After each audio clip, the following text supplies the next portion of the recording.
तो गारंटी करते हैं कि मैं तुम बच्चों को देवता बना करके ही जाऊंगा। सब मतभेद खलास हो जाएंगे।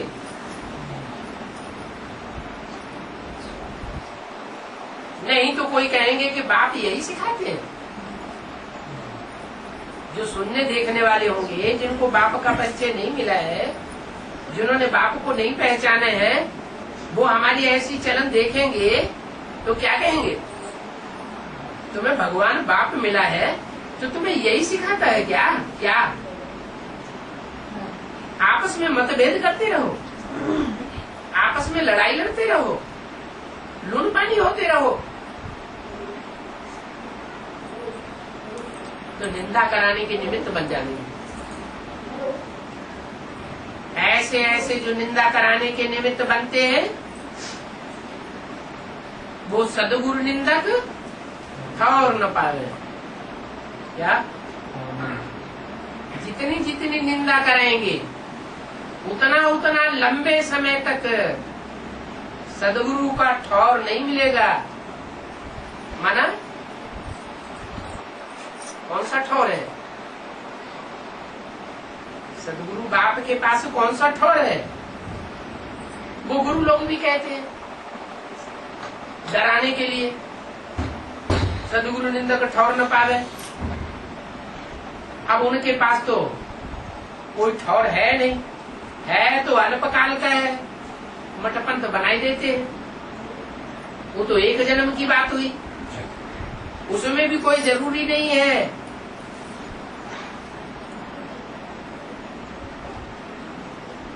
कि सबको ठिकाना मिलेगा। ये बाप तो गारंटी करते हैं। अगर बाप की महिमा करते रहेंगे, बाप का परिचय देते रहेंगे, निंदा कराने के निमित्त नहीं बनेंगे, तो मैं तुमको ऐसा ऊंचता ऊंच ठौर दूंगा जो दुनिया में और कोई नहीं दे सकता। कौन सा है ऊंचते ऊंच ठौर? है? नहीं, वो तो एक दूसरे से नीचा है। ऊंचते ऊंच कहाँ हुआ? 21 जन्म होंगे तो एक जन्म से दूसरा जन्म नीचा होगा, एक ऊंचते ऊंच होगा, सब जन्म नीचा होगा। लक्ष्मी नारायण का पद जो लक्ष्मी नारायण राजी करेंगे 21 जन्मों में से पहले जन्म में वो ऊंचते ऊंच ठौर है। वहाँ शिव बाप होता है, शिव बाप तो वहाँ होता नहीं। शिव बाप ही तो सदगुरु बनता है। तो ऊंचते ऊंच ठौर है, दुखधाम नहीं है। दुखधाम में कोई ऊंचते ऊंच ठौर नहीं होता है।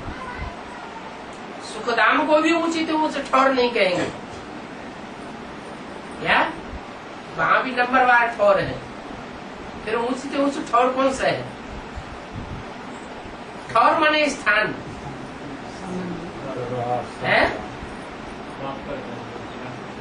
बाप का घर, वो है ऊंचते ऊंच धाम, ऊंचते ऊंच ठौर। वो ब्राह्मण इसका क्या अर्थ लगाएंगे? वो कहेंगे परम धाम, सूरज चांद सितारों की दुनिया से पार। तो कोई ठौर हुआ? वो कोई स्थान है क्या? कोई स्थूल स्थान है क्या? नहीं। बाप तो ऊंचते ऊंच वो ठौर देते हैं कि सारी दुनिया में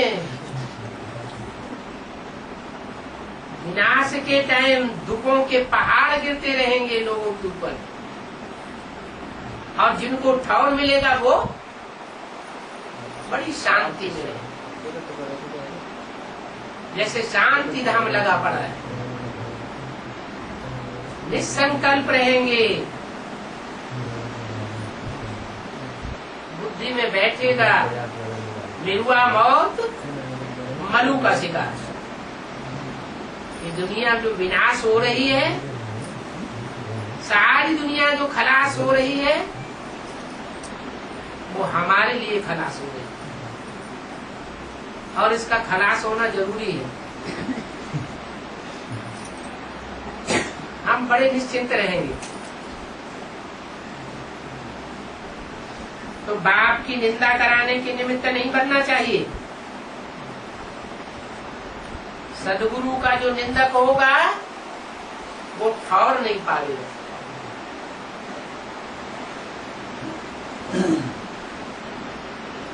दूसरे धर्म में कन्वर्ट होने वाली आत्माएं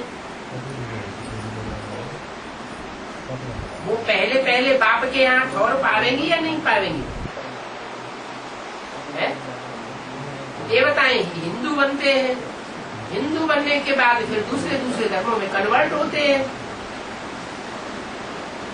तो जो दूसरे धर्मों में कन्वर्ट होते हैं वो बाप की, भारत की निंदा कराने के निमित्त बनते हैं या नहीं बनते हैं?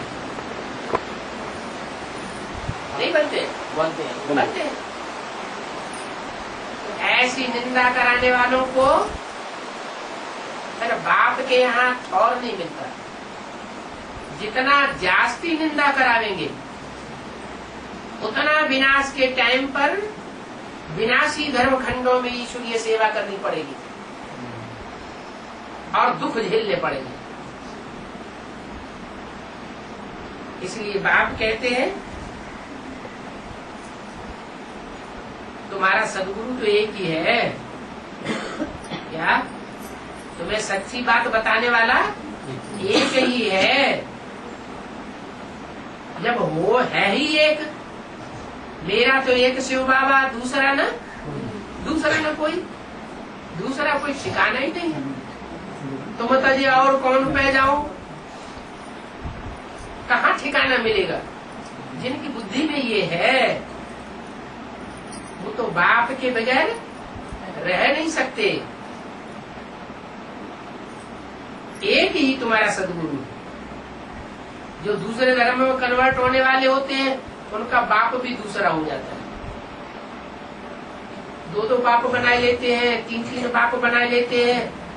एक गुरु की जगह दो गुरु, तीन गुरु बना लेते। ब्रह्मा बाबा ने कितने गुरु बना लिए? 12 गुरु बना लिए। तो अनेक गुरु अनेक बाप बनाना अच्छी बात है या खराब बात है? एक की मत पर चलना अच्छी बात है या अनेकों की मत पर चलना अच्छी बात है? एक की मत पर चलना चाहिए।